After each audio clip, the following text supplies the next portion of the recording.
Assalamualaikum warahmatullahi wabarakatuh. Perkenalkan kami dari kelompok 6. Kami akan mempresentasikan hasil diskusi kami yang berjudul Sistem Indera pada Hewan. Sebelumnya saya akan memperkenalkan diri. Nama saya Suci Lestari dan teman saya Fani Rahmasari. Yang pertama, alat indera. Alat indera adalah bagian dari sistem saraf yang berfungsi untuk proses informasi pada indera. Alat indera adalah organ tubuh yang berfungsi untuk mengetahui keadaan luar. Penglihatan alat indera yang dikenal adalah yang pertama indera penglihatan yaitu mata, indera pembau atau pencium yaitu hidung, indera pendengar telinga, indera pengecap lidah, dan indera peraba itu kulit. Pertama, sistem indera pada mamalia. Mamalia mempunyai 5 indera sama seperti manusia. Indera pada hewan mamalia berbeda-beda kepekaannya. Kalau pada kucing memiliki indera pendengaran yang tajam, matanya yang tajam meskipun dalam keadaan gelap, dan alat pendengarannya pun tajam juga. Kalau pada anjing yang mampu mencium dan menangkap getaran bunyi sampai 150.000 Hz.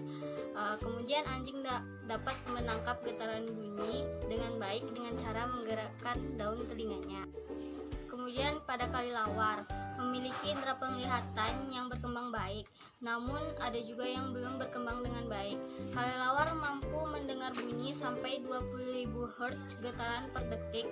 Lalu gelombang bunyi yang dikeluarkan akan mengenai mangsa atau rintangan di sekitarnya dan dipantulkan kembali ke telinga, kemudian disampaikan ke pusat pendengaran di otak. Dengan cara ini kelelawar dapat mengetahui keberadaan mangsa dan rintangan di sekitarnya.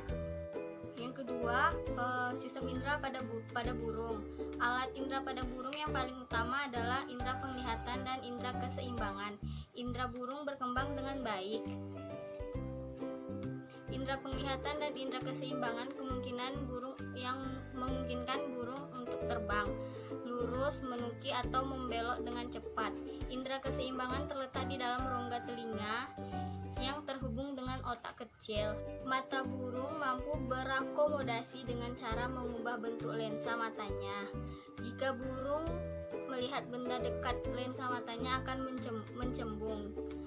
Jika melihat benda yang cukup jauh, lensa mata burung akan memipih.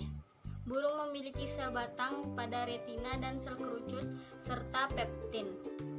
Yang ketiga, sistem indera pada reptilia.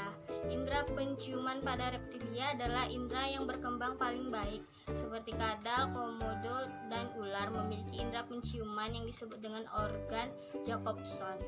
Mereka menjulurkan lidahnya untuk mencium bau mangsa dengan mengambil bau yang telah ditinggalkan mangsa di udara dan di tanah, kemudian menarik lidahnya dan ditempelkan pada organ Jacobson untuk menyampaikan bau. Namun indera reptilia yang lain belum berkembang dengan baik.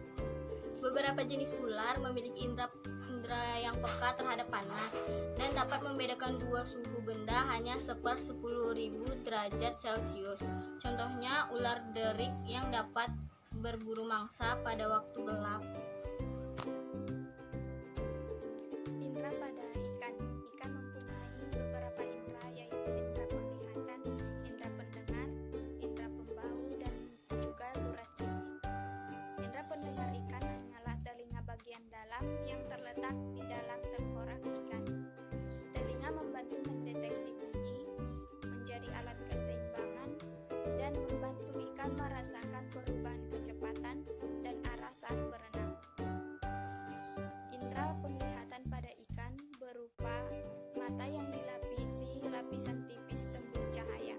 Kornea mata ikan berbentuk datar dan lensanya berbentuk bulat. Akomodasi lensa mata ikan tidak dilakukan dengan memipihkan dan mencembungkan lensa mata, melainkan mengubah kedudukan arah lensa mata, yaitu ke belakang dan ke depan. Indera pembau pada ikan digunakan untuk mencari makanan, sedangkan gurat sisi berfungsi untuk mengetahui perubahan tekanan air sehingga ikan dapat mengetahui kedudukannya di dalam air. Berikutnya, indera pada insekta. Indera penglihat pada insekta yaitu berupa mata majemuk atau faset dan mata tunggal yang disebut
indera pada kata.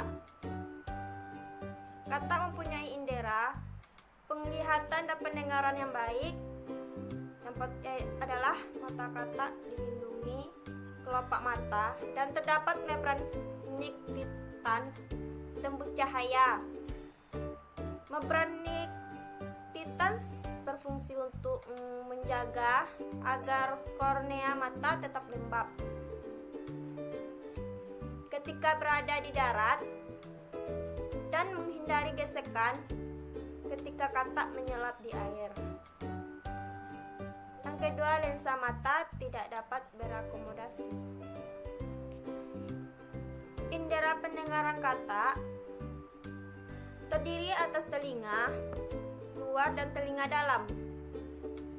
Telinga luar berupa sepasang selaput pendengar di sebelah kanan dan di sebelah kiri.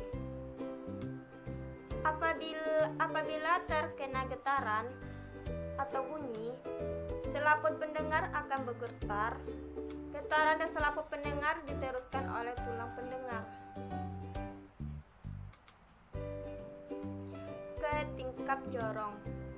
Getaran dari tingkat jorong akan diteruskan oleh cairan limfa ke saraf pendengar, diteruskan ke otak dalam bentuk impuls saraf. Indera pada cacing. Indera pada cacing tanah yang berkembang baik adalah indera penerima rangsang yang tersusun oleh sel-sel yang terdapat pada permukaan kulit, terutama bagian dorsal. Indera lain yang berkembang baik adalah indera pengecap. Pada jenis cacing pipih seperti planaria terdapat sepasang bintik mata sebagai indera penglihatan dan membantu mengenali lingkungan. Indera penerima rangsang terdapat di kedua sisi tubuh depan yang terdapat membantu planaria menemukan makanan. Contohnya pada bintik mata pada planaria. Indera pada protozoa. Protozoa memiliki kepekaan terhadap rangsangan yang berupa zat kimia Amoeba sp. Akan peka terhadap sentuhan dan cahaya. Euglena sp yang merupakan hewan bersel satu memiliki bulu cambuk dan klorofil bergerak ke arah datangnya cahaya dan akan menjauhi cahaya yang datang secara langsung. Sekianlah hasil presentasi dari kelompok kami. Apabila ada kesalahan mohon dimaafkan. Wabillahi taufiq wal hidayah. Assalamualaikum warahmatullahi wabarakatuh.